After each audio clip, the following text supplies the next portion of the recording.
Hello everyone, welcome to exam ministry. This is Krishna. आप सभी का स्वागत है जो है करंट अफेयर्स की क्लास में। ठीक है, आई होप कि आपकी पढ़ाई और आप दोनों ही अच्छे होंगे और धीरे धीरे जो है आपके दिन भी जो है नज़दीक हैं और क्वेश्चंस आप पढ़ ही रहे होंगे, सॉल्व भी कर रहे होंगे। यूपीएससी की तैयारी आपकी जो है दिन काफ़ी नज़दीक देखने को मिलेंगे। हालांकि बात करें आज की करंट अफेयर्स की, तो दोस्तों ये जो करंट अफेयर्स की क्लास है ये आपकी संडे को कवर कर रही है। ठीक है, इस क्लास में हम पढ़ेंगे संडे की जो भी न्यूज़ रही है उनके बारे में। 11 तारीख की न्यूज़ जो है इंपॉर्टेंट क्या क्या रहा है उसकी बात करते हैं। तो चलिए दोस्तों, पहली खबर पे पढ़ते हैं और देखते हैं कि पहली खबर जो इंपॉर्टेंट रही है वो क्या रही है। देखिए, जो पेज नंबर 1 है आपका, वहाँ पर आपको जो है ये खबर देखने को मिल जाएगी दोस्तों।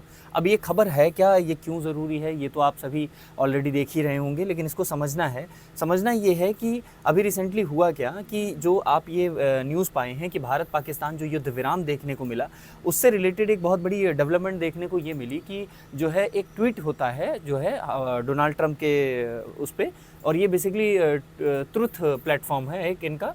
ठीक है, ट्रुथ प्लेटफॉर्म है, जैसे ट्विटर है वैसे ही इनका एक ट्रुथ करके प्लेटफॉर्म है।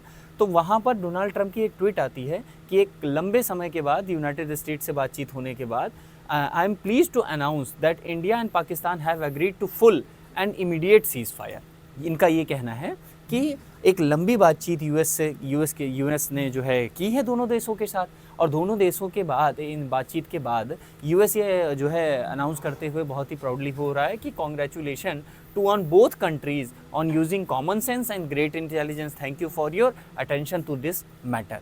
अच्छा, अब जब ये ट्वीट आती है तो ट्वीट के बाद होता क्या है कि जो है ये ट्वीट काफ़ी ज़्यादा सर्कुलेट होती है और कहा जाता है कि भाई देखो, यूएस ने जो है एक तरह से मध्यस्थता में, यूएस की मध्यस्थता में ये जो सीज़ फायर है वो कंडेम हुआ है। इससे बेसिकली हो क्या रहा है, ध्यान से समझिएगा। यहाँ पर हो ये रहा है कि जो ट्रंप हैं ये देश में जो है एक शांतिवादी नेता की जो है अपनी छवि वो बनाने की प्रयास किया इन्होंने कि भाई ये क्या है, ये पीस को प्रोटेक्ट कर रहे हैं, ये चाहते हैं कि पीस हो, लड़ाई झगड़ा ना हो, पीस हो। ठीक है, सो बेसिकली इनका ये टारगेट कहा जा रहा है। कुछ लोग तो ऐसा भी कह रहे हैं कि भाई ये नोबेल प्राइज़ चाहते हैं पीस के फील्ड में, क्योंकि इन्होंने पीस को प्रमोट किया है। ठीक है, तो हुआ क्या कि इस ट्वीट के बाद जो है ये मुद्दा जो है जोर पकड़ा और पाकिस्तान ने जो है पाकिस्तान की तरफ से एक ट्वीट होता है कि थैंक यू फॉर योर जो है आपकी सहायता के लिए बहुत बहुत शुक्रिया। और ऐसे कंडीशन में ये देखने को मिलता है कि भारत की तरफ से जब कोई जो रिप्लाई आता है वो काफ़ी इंटरेस्टिंग हो जाता है। हालांकि मैं बता दूं कि भारत जो है वो कभी भी कश्मीर को लेकर के किसी तृतीय पक्ष की मध्यस्थता को स्वीकार नहीं करता है। वो हमेशा इस बात को बोलता है कि अगर कोई भी बात होगी तो वो द्विपक्षीय वार्तालाप के हिसाब से या बायलैटरल टॉक के हिसाब से चीज़ें कंसिडर की जाएंगी और उसी के हिसाब से निपटाया जाएगा। भारत ने कभी भी किसी भी जो है हमारे अधिकतर मुद्दों को अगर आप देखें, चाहे वो शिमला समझौता रहा हो, चाहे वो आपका इंडस वाटर ट्रीटी रहा हो, हालांकि वो किसी की मध्यस्थता में नहीं हुई थी। इंडस वाटर ट्रीटी में आप वर्ल्ड बैंक का नाम सुनते हैं दोस्तों कि वर्ल्ड बैंक की जो है प्रेजेंस में वो चीज़ साइन की गई थी, लेकिन उसमें भी ये क्लियरली मेंशन है कि अगर किसी भी तरह का कोई डिस्प्यूट होता है तो इसमें किसी भी प्रकार की कोई मध्यस्थता कोई नहीं करेगा। भारत पाकिस्तान आपस में ही इस चीज़ को वो करेंगे। कश्मीर को लेकर के भी जो है भारत की जो एक तरह से आप कह सकते हैं कि रणनीति रही है वैश्विक पटल पर, वो हमेशा से ये रही है कि भारत जो है वो इसको द्विपक्षीय वार्तालाप के हिसाब से ही सुलझाना चाहता है। हालांकि पाकिस्तान की अगर हम बात करें दोस्तों, तो वो हर बार पाकिस्तान जो है किसी भी असेंबली में, चाहे वो यूएन की कोई असेंबली हो या कहीं पर भी, उनको कभी भी मौका ही चाहिए होता है। बस वो मौका पाते ही वो पूरा जो है कश्मीर का मुद्दा घसीटने लगते हैं। तो इसलिए जो है जब इंटरफेरेंस देखने को मिली तो पाकिस्तान तो इस ट्वीट से काफ़ी खुश हो गए कि चलो पहली बार यूएस ने कंसीडर तो किया कि कश्मीर का मुद्दा है। हालांकि भले ही इसी ट्वीट से कंसीडर किया, लेकिन भारत का ये कहना है कि कश्मीर पर किसी थर्ड पार्टी की इन्वॉल्वमेंट हम बिल्कुल स्वीकार नहीं करेंगे। यह हमारी पॉलिसी में है ही नहीं। हम अपने इंटरनेशनल रिलेशन जो है वो हमारे जो फंडामेंटल जो है डिस्प्यूट्स हैं, जो हमारे खुद के डिस्प्यूट्स हैं, हम उसमें किसी की थर्ड पार्टी की इन्वॉल्वमेंट को स्वीकार नहीं करेंगे। हालांकि इसी बात को कहते हुए जो है ये ट्वीट जो है काफ़ी वायरल हुई और ये कहा गया कि इसमें जो है ट्रंप महोदय जो रहे हैं उनका एक बहुत बड़ा योगदान रहा है। पाकिस्तान की तरफ से ये कहा गया, भारत ने इस पर अपना प्रतिपक्ष जो है अपना जो रुख दिखाया वो अलग रहा है। अब बात ये रही है कि भारत और पाकिस्तान जो है ये दोनों ही सैन्य कार्रवाई और गोलाबारी में जो है काफ़ी दिन से इनके बीच चल रही है। सीज़ फायर की बात हमने देखने को मिली, हालांकि सीज़ फायर हुआ भी, लेकिन सीज़ फायर सिर्फ भारत की तरफ से हुआ। सीज़ फायर का उल्लंघन पाकिस्तान ने लगातार किया ही। आप भी देख पा रहे होंगे कि शेलिंग किस तरीके से पंजाब और जम्मू के कुछ रीजन्स में शेलिंग की गई और जो गोलाबारी की गई उसमें ये साफ जाहिर हो रहा है कि पाकिस्तान ने जो है उसका जो डबल स्टैंडर्ड है पाकिस्तान का, वो साफ साफ हर बार देखने को मिलता है कि उसका ये काम रहता है कि हम जब भी मौका मिले तो हमें छुरा भोगने से कतराना नहीं है। ठीक है, तो ये चीज़ आप समझ पा रहे हैं कि जो पाकिस्तान रहा है के बीच जो सैन्य कार्यवाही रही है उसमें गोलाबारी रोकने को लेकर के एक आपसी समझौते की बात हुई थी कि हम दोनों आपस में ये समझौता करेंगे। जो दोनों देशों के DGMOs हैं उनके बीच में ये बात हुई कि भाई हम एक आपसी समझौता कर सकते हैं इस पर। हालांकि भारत ने इस पक्ष को रखते समय इस बात को साफ बोला है कि अगर आप आतंकवाद का साथ देंगे, अगर आप आतंकवाद को वित्त पोषित करेंगे, उसका पालन पोषण अपने देश में करेंगे, तो भारत इसी तरह की पॉलिसी आपके साथ अपनाएगा। ये भारत का क्लियर स्टैंड रहा है और जो कि आप देख पा रहे हैं कि ऑपरेशन सिंदूर जो है वो अभी भी कल रात की ब्रीफिंग के बाद भी आप देख पाएंगे कि वो कैरी ऑन है, उस पर ये नहीं बोला गया कि वो बंद हो गया है। ठीक है, हालांकि इस निर्णय के तहत दोनों देशों ने द्विपक्षीय रूप से यह सहमति बनाई कि सैन्य कार्यवाही रोकी जाएगी। ठीक है, द्विपक्षीय रूप से, किसी की मध्यस्थता को लेकर के नहीं। ये भारत का स्टैंड है। भारत ये कह रहा है कि हम किसी की मध्यस्थता को लेकर के ये बात नहीं बोल रहे हैं कि भैया ऐसा है और इस तरीके से हम करेंगे, ऐसा कुछ भी नहीं है। ठीक है, तो भारत का स्टैंड जो है शुरुआत से ही क्लियर रहा है। हालांकि जो हमारे वित्त सचिव हैं विक्रम मिस्री सर, उनके बारे में ये बोला जा रहा है कि उनकी तरफ से एक स्टेटमेंट जो है आप सभी ने देखा कि कल जो प्रेस वार्ता रही है उसमें ये रही है कि वो बार बार इस बात को कह रहे हैं कि पाकिस्तान ने समझौते का जो है बार बार उल्लंघन किया है, क्योंकि सीज फायर होने के बाद भी शेलिंग देखने को मिली है पाकिस्तान की तरफ से जो है वो देखने को मिली है। हालांकि इसको कुछ ऐसे भी तोड़ करके लोग देख रहे हैं कि IMF का जो पैसा है वो जैसे ही पाकिस्तान को मिला, पाकिस्तान के कटोरे में जैसे ही उसका पैसा आया, पाकिस्तान को लगा यार अब तो हम इस बारे में सतर्क हैं, अब हम सशक्त हैं, अब तो हम हथियार खरीद सकते हैं, तो रिटेलिएशन करते रहो। हालांकि एक तरफ वो सीज फायर की बात करता है, एक तरफ उसको जो है पैसे मिलते हैं और वो सीज फायर तोड़ देता है। ठीक है, तो सीज फायर जो हुआ वो सिर्फ भारत की तरफ से देखने को मिला, पाकिस्तान की तरफ से सीज फायर देखने को नहीं मिला। हालांकि इसके बारे में अगर बात की जाए तो दोनों देशों ने सैन्य संचालन महानिदेशकों को 10 मई दोपहर 3:35 एग्जैक्टली 3 बजे के आसपास अराउंड, आपको समय याद जो है वो करना है, वो भी इतना इंपॉर्टेंट नहीं है, समझौते पर सहमति जताई गई थी और ये कहा गया था कि भाई जो चीज़ें हैं, जो सीज फायर है उसको लेकर के हम इस बारे में बातचीत करेंगे और दोनों देशों के बीच में जो संबंधित अधिकारी हैं उनके साथ मीटिंग भी फिक्स की गई। हालांकि आप यहाँ देख सकते हैं कि जिसके अनुसार जमीन और आकाश में सैन्य कार्यवाही को शाम 5 बजे से प्रभावी रूप से रोका जाएगा, यानी सीज फायर जो है वो 5 बजे से रोका जाना था कि 5 बजे के बाद जो है कोई भी देश एक दूसरे पर आक्रमण नहीं करेगा। लेकिन दोनों देशों के जो DGMO हैं उनको 10 मई को जो है ये समझौता स्वीकार हुआ और 12 मई को दोनों की आगे की समीक्षा करने के लिए प्रस्तावित बैठक जो है एक की बात की गई। अब इसमें बात जो आ रही है वो ये आ रही है कि ये समझौता जो हुआ बार बार दोस्तों वो सिर्फ भारत की तरफ से हुआ, देखने को मिल रहा है कि भारत ही अपने आप को जो है रोक रहा है, लेकिन पाकिस्तान जो है वो मौका पाते ही जो है शेलिंग कर दे रहा है। तो इसलिए भारत ने भी ऑपरेशन सिंदूर को जो है वो बिल्कुल भी अपनी तरफ से नहीं रोका, ऑपरेशन सिंदूर कैरी ऑन रखा और इसके भीषण परिणाम देखने को मिले हैं कि पाकिस्तान को एक भीषण परिणाम, जिस पे मैं एक अलग से वीडियो बनाऊंगा जिसमें आपको दिखाऊंगा कि पाकिस्तान किस तरीके से झूठ बोल रहा है और किस तरीके से जो है पाकिस्तान का जो है जो एक कह सकते हैं ना कि जो पर्दाफाश हुआ है इस बार, जिस तरीके से हमारी IAF ने, इंडियन एयरफोर्स ने सबूत दे करके चीज़ों को जो है समझाने का प्रयास किया है, उस तरीके से आप समझ ही पा रहे हैं कि जब विदेश मंत्री से पाकिस्तान के पूछा गया कि आप कह रहे हैं कि आपने 5 फाइटर जेट जो है भारत के गिरा दिए हैं, उसका सबूत कहाँ है, तो सबूत के तौर पे विदेश मंत्री कहते हैं कि आप सोशल मीडिया पे देख लीजिए। तो सोशल मीडिया का क्रेडिबल सोर्स नहीं होता है। आप एक सरकारी हैं, पद पर बैठे हैं और आप कह रहे हैं सोशल मीडिया, कल को चल के आप कह देंगे कि हमारे फैमिली व्हाट्सएप ग्रुप में आया था। बात आप भाई इसमें कोई बड़ी बात थोड़ी है। अगर आज आप ये कह रहे हैं कि सोशल मीडिया पे अवेलेबल है, तो कल को चल के पाकिस्तान ये भी तो कह सकता है कि सोशल मीडिया नहीं बल्कि व्हाट्सएप यूनिवर्सिटी की इन्फॉर्मेशन है, व्हाट्सएप यूनिवर्सिटी ने कहा है, जो कि सर्वदा सत्य होती है, कुछ भी हो सकता है। ठीक है दोस्तों, तो ये बात समझने की ज़रूरत है। अगली खबर पे बढ़ें दोस्तों, तो पेज नंबर 3 पर आपको इंटरनेशनल इवेंट के उसमें ये खबर मिलेगी। इंटरनेशनल इवेंट क्या है दोस्तों? मिस वर्ल्ड 2025 जो है वो हैदराबाद में जो है ऑर्गेनाइज़ किया गया है।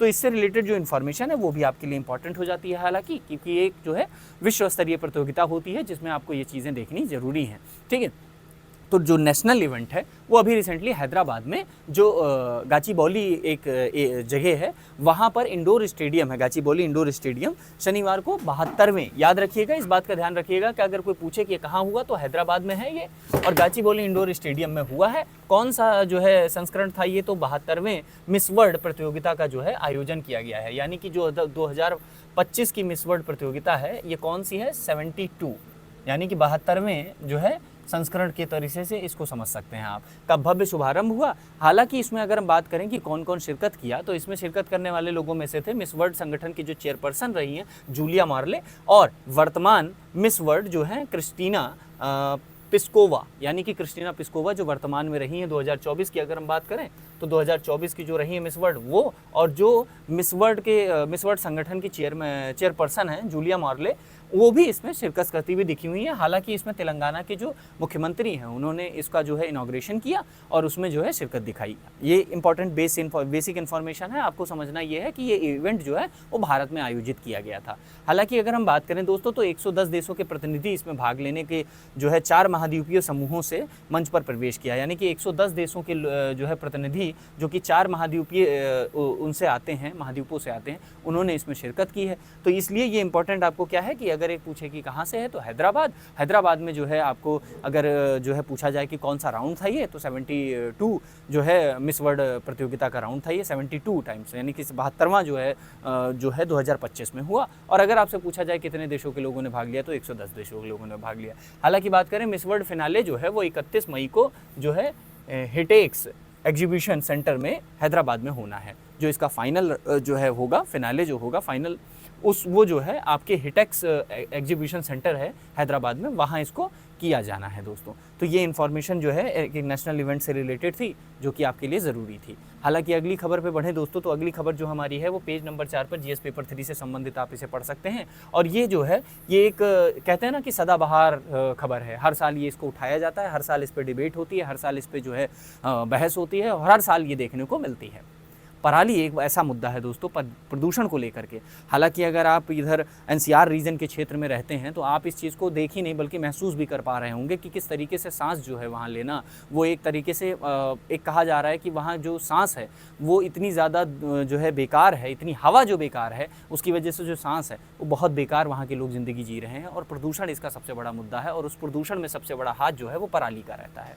ठीक है, तो एनसीआर रीजन में अभी रिसेंटली जो पराली को लेकर के बातचीत होती है हर साल, यानी कि जब आप देखते होंगे कि गेहूं कटने के बाद जो है पराली जो है बेसिकली गेहूं कटने के बाद जो शेष भाग बच जाता है, आपको ऐसे समझा सकते हैं दोस्तों। देखिए जैसे मान लीजिए आपका ये खेत है, ठीक है, इस खेत में आपने गेहूं बोया हुआ है, ठीक है। गेहूं बोने के बाद अब होता क्या है कि गेहूं का जो पेड़ होता है उसका ऊपर का पोर्शन हम काट लेते हैं, तो जो नीचे का पोर्शन होता है इस पोर्शन को अगर हमने काट लिया तो इतना जो पोर्शन होता है ये ज़मीन में लगा रहता है। अब इसको उखाड़ा तो जा नहीं सकता, तो रीजनिंग लोग इसमें क्या लगाते हैं, तर्क क्या देते हैं कि भाई एक ये हो गया। दूसरा, आप गन्ने की खेती में अगर आप देखेंगे दोस्तों तो जो गन्ने की खेती होती है उसमें भी जो गन्ने की पत्तियाँ होती हैं तो उनको या तो कोशिश करते हैं लोग उससे, जो गांव में जो ये जो एक तरह से छप्पर होते हैं ना, छप्पर जो छाए जाते हैं गांव में, कोशिश की जाती है कि वहाँ उसको यूज़ किया जा सके, लेकिन कुछ ऐसे पत्तियाँ होती हैं जो टूट जाती हैं। तो लोग क्या करते हैं, किसानों का ये रहता है कि किसान उसको चारों तरफ से बीच में कर देते हैं इकट्ठा करके ऐसे, और उसके बाद इसमें आग लगा देते हैं। तो बेसिकली ये जो पराली जलाने का वो रहा है, इससे बहुत ज़्यादा प्रदूषण होता है। हम समझेंगे इस पूरे इस टॉपिक में कि जो पराली है उससे क्या क्या नुकसान है और पराली के लिए अभी रिसेंटली जो डेवलपमेंट है ये चर्चा में क्यों रहा है। तो चर्चा में क्यों रहा है वो आप यहाँ देख सकते हैं कि पराली सुरक्षा बल जो है वो एक गठित करने की बात की गई है। हालांकि बात करें तो वायु गुणवत्ता प्रबंध आयोग जो है आपका, उसने वायु प्रदूषण जो है उसको नियंत्रित करने के लिए दोस्तों, नियंत्रित करने के लिए पंजाब, हरियाणा और उत्तर प्रदेश को पराली सुरक्षा बल यानी कि एक ऐसी पराली प्रोटेक्शन फोर्स बनाने का जो है निर्देश दिया है कि आप अपने राज्यों में, चूंकि एनसीआर के क्षेत्र, इनका भी क्षेत्र एनसीआर में आता है और ये जो है दिल्ली के आसपास के क्षेत्र हैं, इसलिए इन 3 राज्यों को जो है निर्देश दिया है कि आप अपने यहाँ जो है पराली सुरक्षा बल जो है बनाइए और उसका काम क्या होगा दोस्तों, यह बल जिला और ब्लॉक स्तर पर काम करेगा और पराली जलाने की घटनाओं को रोकने के लिए तैनात किया जाएगा कि भाई ये जाकर के निगरानी करेगा और देखेगा कि किसी भी तरीके की कोई पराली जला तो नहीं रहा है, किस तरीके से कोई ऐसा तो नहीं कर रहा है। तो बेसिकली इसमें क्या होगा कि ये जिला स्तर और जिले स्तर से नीचे जो है ब्लॉक स्तर पर भी एक टीम पूरी बनानी होगी, जिसमें ये बेसिकली देखा जाएगा कि जो पराली है उनकी घटनाओं को कम से कम किया जा सके और समझाया जा सके किसानों को कि इससे क्या क्या नुकसान देखने को मिल सकते हैं। इसके साथ ही साथ दोस्तों अगर हम बात करें कि इसमें जो डेवलपमेंट देखने को मिलती है, इसमें पुलिस अधिकारी, कृषि अधिकारी और अन्य अधिकारी भी शामिल होंगे। यानी कि पुलिस अधिकारी इसमें शामिल होंगे। गांव के क्षेत्रों में बेसिकली क्या होता है कि कृषि अधिकारी कोई आ गया या कोई, उनका उतना डर देखने को नहीं मिलता है। लेकिन अगर कहीं पुलिस आती है तो लोग जो है इस बात को समझने का प्रयास करते हैं कि यार पुलिस आ गई है, तो थोड़ा सा कंट्रोल रहता है। तो पुलिस के साथ साथ कृषि अधिकारी और अन्य अधिकारी जैसे लेखपाल हो गए, ये लोगों को इसमें शामिल किया जाएगा। ठीक है, शामिल की जाएगी और पराली जलाने की निगरानी करेंगे और रोकथाम सुनिश्चित करेंगे। सो बेसिकली इन लोगों का काम क्या होगा, इन लोगों का काम होगा कि जो पराली जल रही है उसको रोकें और उसके साथ साथ उसकी रोकथाम सुनिश्चित करें। इसके साथ साथ ये भी बताएं कि किसान जो पराली जलाते हैं, अगर वो ऐसे पाए जाते हैं, कोई किसान जो पराली जलाते हुए पाए गए, तो उनके खिलाफ कार्यवाही करने का भी काम ये करेंगे। हालांकि अगर हम बात करें दोस्तों, इसमें एक रिसेंट डेवलपमेंट जो हमें देखने को मिली थी, वो संसद की एक अस्थायी समिति थी। उसने ये बात बोला था कि जो पराली है, पराली के लिए जो है एमएसपी देने का एक प्रावधान, एमएसपी जो है देने का प्रावधान जो है उसने किया था, मिनिमम सपोर्ट प्राइस, कि भाई संसद की एक अस्थायी समिति ने कहा कि ये जो पराली है, जैसे हम अन्य फसलों के लिए एमएसपी देते हैं, क्यों ना एक पराली के लिए हम एमएसपी का ये विचार रखा कि भाई जो पराली जलाने को अगर हतोत्साहित करना है तो उसके लिए न्यूनतम समर्थन मूल्य घोषित करने की सिफारिश की थी। ठीक है दोस्तों, तो ये काफ़ी ज़्यादा इंपॉर्टेंट हो जाता है कि जब आप ऐसे फैक्ट्स को पढ़ते हैं। हालांकि दोस्तों इसके साथ ही साथ अगर हम बात करें कि जो पराली है उससे क्या क्या नुकसान होते हैं, तो उसको आप इस चार्ट के जरिए समझ सकते हैं। देखिए इस चार्ट में साफ साफ है कि पराली जलाने के जो प्रभाव हैं उसमें सबसे पहला प्रभाव आपका पर्यावरणीय क्षरण है। हालांकि बात करें पराली जलाने से हानिकारक एरोसोल और गैसीय प्रदूषण वायुमंडल में फैल जाते हैं। जैसे अगर हम कुछ बात करें कुछ गैसों की, तो आप देख सकते हैं CO2 है, CH4 यानी कि मीथेन है, कार्बन मोनोऑक्साइड है, CO है, नाइट्रोजन ऑक्साइड है, NOx है और पार्टिकुलर मैटर है यानी कि PM है। ठीक है, पर्टिकुलेट मैटर जो होता है वो बहुत छोटे छोटे कण होते हैं। ठीक है, तो इसलिए ये तो आपको आप देख सकते हैं कि पर्यावरण पे ये प्रभाव देखने को हमें मिल रहा है। वहीं अगर हम दूसरी तरफ बात करें कि मिट्टी की उर्वरकता में जो है वो कमी आ जाती है।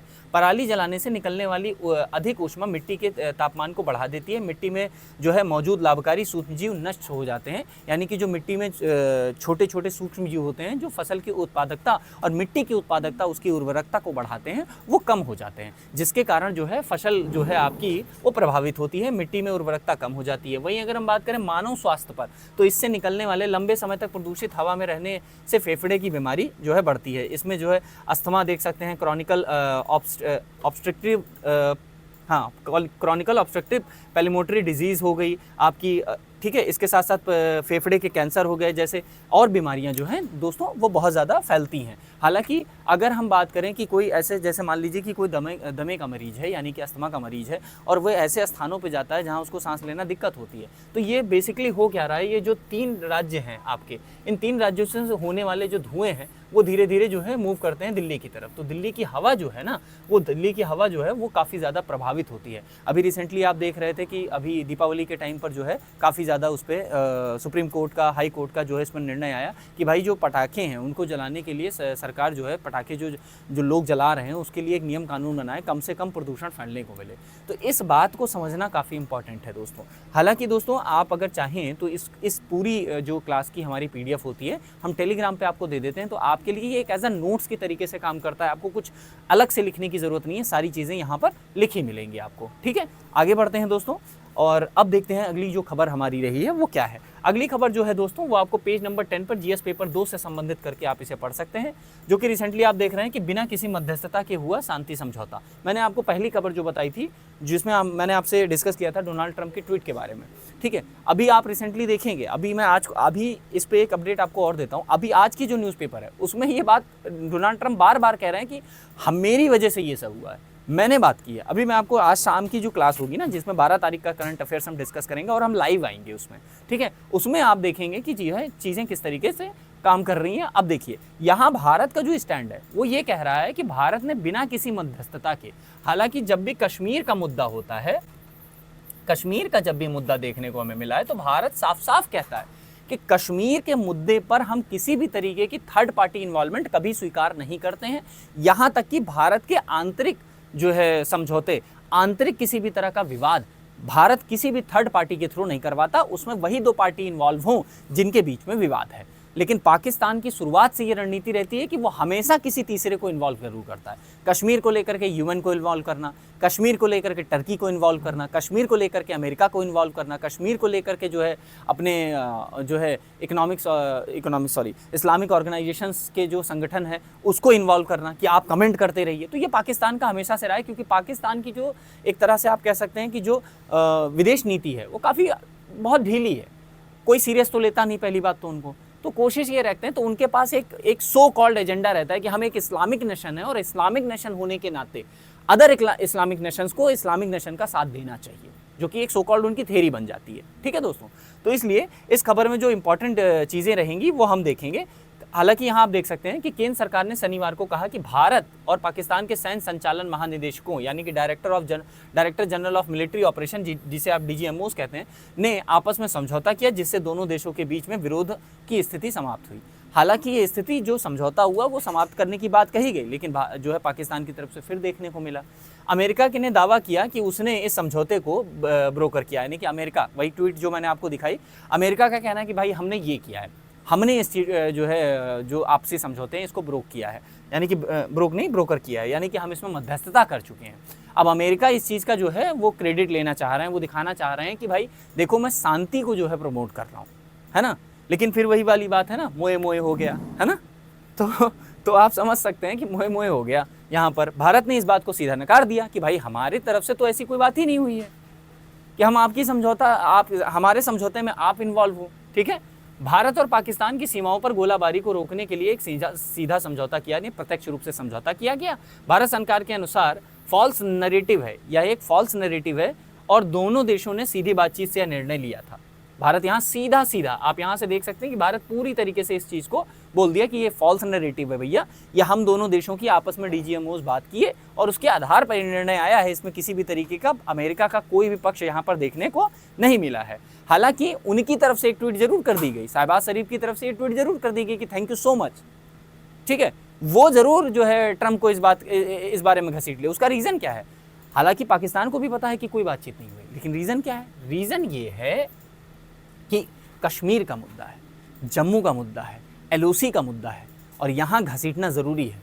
किसी भी तरीके से पाकिस्तान को चाहिए कि कोई, अमेरिका हो गया, बड़ी कंट्रीज़ हो गई जो विकसित देश हैं, उनकी कहीं ना कहीं पावर जिनके पास ज़्यादा, उनकी कहीं इन्वॉल्वमेंट आ जाए कश्मीर में, जो भारत को बिल्कुल पसंद नहीं है। भारत का सीधा स्टैंड है भाई, हमारा मुद्दा है, हम आपस में बैठ करके सॉल्व करेंगे, आप कौन होते हैं बोलने वाले।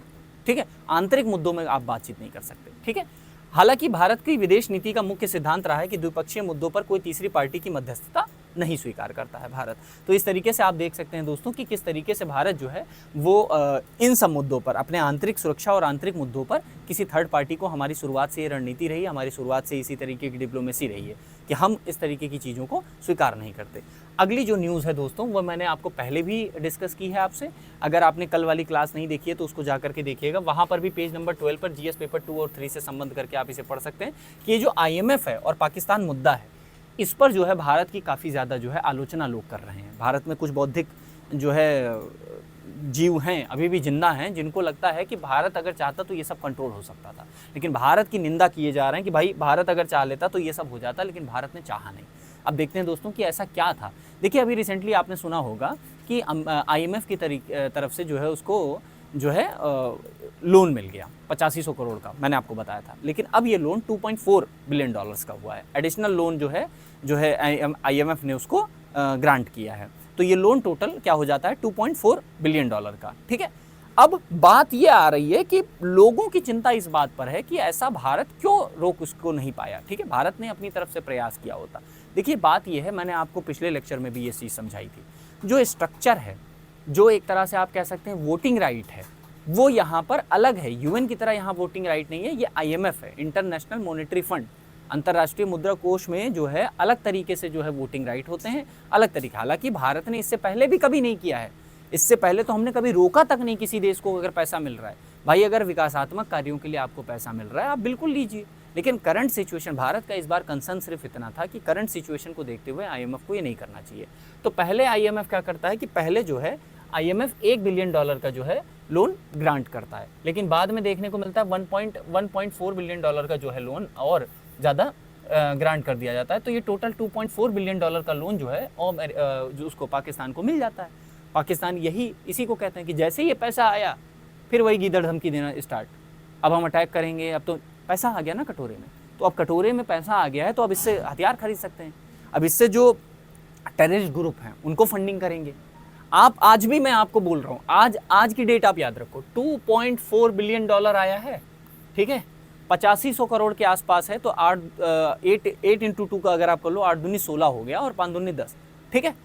तो अगर आप देखो तो 170, यानी कि अगर आप बात करो तो टोटल 220 करोड़, 1000 करोड़ के आसपास का पैसा इनके पास जाएगा।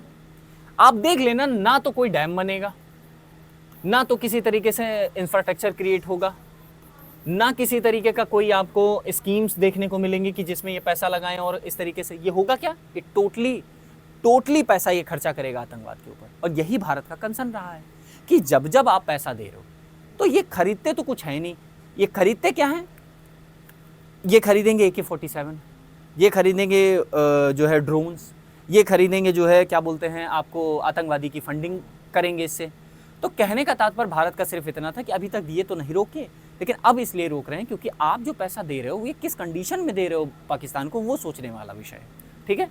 तो अंतर्राष्ट्रीय मुद्रा कोष के कार्यकारी बोर्ड ने गुरुवार रात को पाकिस्तान को 2 कार्यक्रमों के तहत 2.4 बिलियन की सहायता जो है उसको मंजूरी प्रदान कर दी। हालांकि इनका कहना है आईएमएफ का ये पैसा जो है ये विकासात्मक कार्यों के लिए दिया गया है क्योंकि पाकिस्तान ने धीरे धीरे अपनी चीज़ों में बढ़त दिखाई है।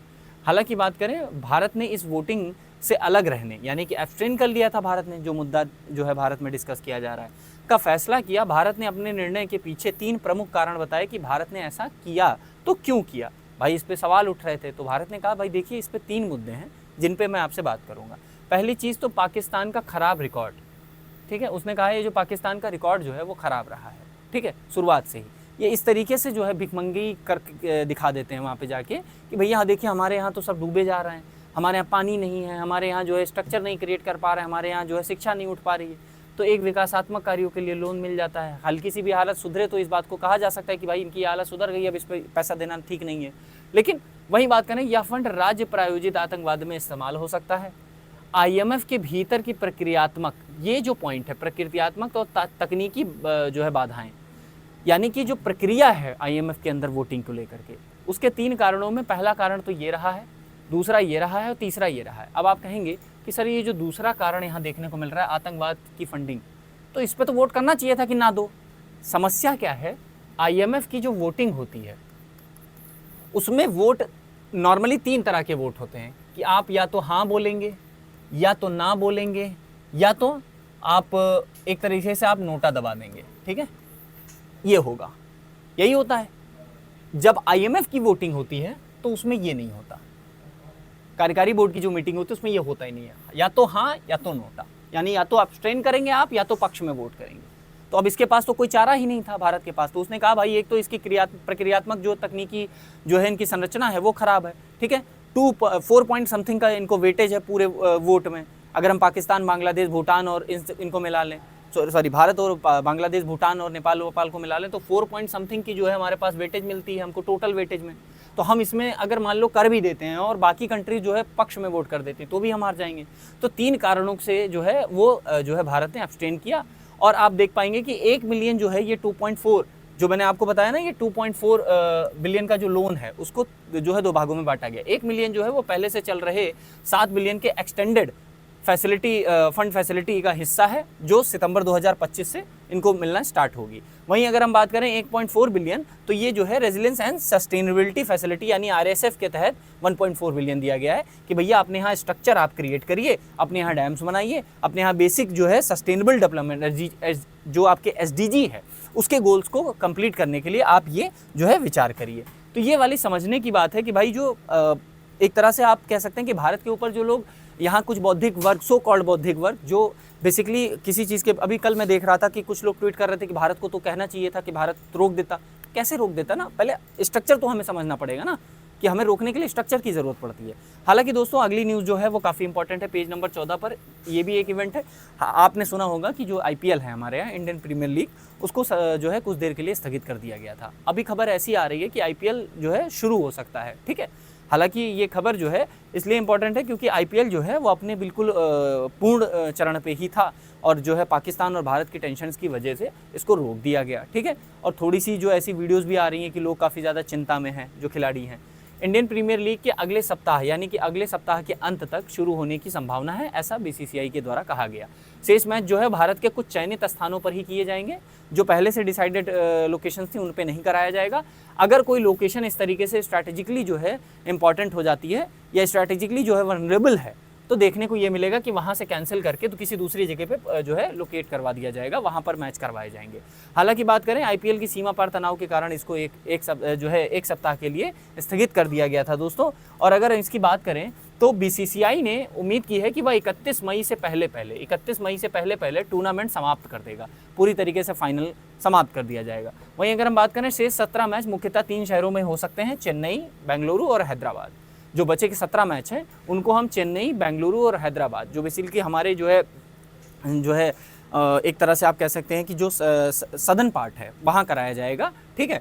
प्लेऑफ मैच यदि ज़रूरी हुआ तो मुंबई में या अहमदाबाद में कराया जाएगा, ठीक है। तो ये इंपॉर्टेंट न्यूज़ रही है और एक तरीके से इस सप्ताह के अंत में, क्योंकि काफ़ी ज़्यादा जो है फ़ैन फॉलोइंग रहती है IPL की यहाँ पर भारत में, इसलिए जो है ये इंपॉर्टेंट रहा है कि भाई उन लोगों के लिए भी एक आसान रहे। हालांकि भारतीय जो है वो काफ़ी ज़्यादा एक तरह से बोल्ड हैं इस मामले में। रिसेंटली एक खबर भी आपने पढ़ी होगी कि IPL तो हर साल आते रहेंगे, भारत पहले है, देश पहले है। और ये चीज़ पढ़ करके बड़ी खुशी होती है कि कम से कम भारतीयों के अंदर इस चीज़ की वो है। ये हम पाकिस्तानियों की तरह नहीं है कि हाँ कुछ हो गया तो हम उल्टा कुछ भी कह देंगे, कुछ भी बोल देंगे। हमारे लिए हमारा मनोरंजन पहले है, हमारे लिए देश पहले था, देश पहले है और देश पहले रहेगा, ठीक है दोस्तों। आगे बढ़ते हैं दोस्तों आपके जो है प्रारंभिक परीक्षाओं की प्रश्न की ओर। IMF के रेजिलेंस एंड सस्टेनेबिलिटी फैसिलिटी यानी RSF का मुख्य उद्देश्य क्या है? इनमें से व्यापार सुविधा, जलवायु लचीलापन और आर्थिक स्थिरता, आतंकवाद विरोधी उपाय और टेक्नोलॉजी ट्रांसफर। आपको इसका उत्तर जो है कमेंट सेक्शन में हमें करना है। वहीं अगर हम बात करें तो पराली प्रोटेक्शन फोर्स का जो गठन किया गया है, माफ़ी चाहूँगा, पराली प्रोटेक्शन फोर्स का जो गठन किया गया उसका उद्देश्य क्या है दोस्तों? किसानों को सब्सिडी देना, धान की पराली जलाने की घटनाओं की निगरानी करने हेतु जैविक खेती को बढ़ावा देना या ग्रामीण पुलिसिंग सुधार के लिए, ठीक है दोस्तों। अगला प्रश्न जो है वो आपका मुख्य परीक्षा से संबंधित है।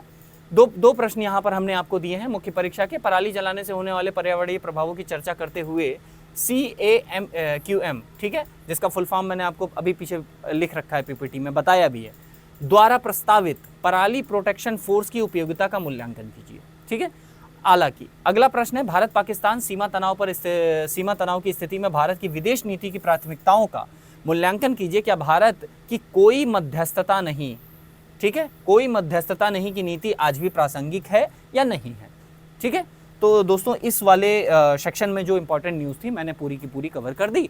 और इस वीडियो का जो है अगर आपको PDF चाहिए तो आप हमारे टेलीग्राम चैनल से ज्वाइन कर सकते हैं, जिसका लिंक हमने डिस्क्रिप्शन में पिन करके रखा हुआ है, ठीक है दोस्तों। और मिलते हैं अगली वाली वीडियो में, अगले वाले उसमें करंट अफेयर्स की वीडियो में जो हमारी लाइव होगी, और देखते हैं उसमें क्या खबरें हैं, कौन कौन सी इंपॉर्टेंट चीज़ें हैं। तब तक के लिए आप सभी अपना ध्यान रखिए, पढ़ाई करते रहिए। मिलते हैं अगली वाली वीडियो में। Thank you so much for watching the video. God bless you all.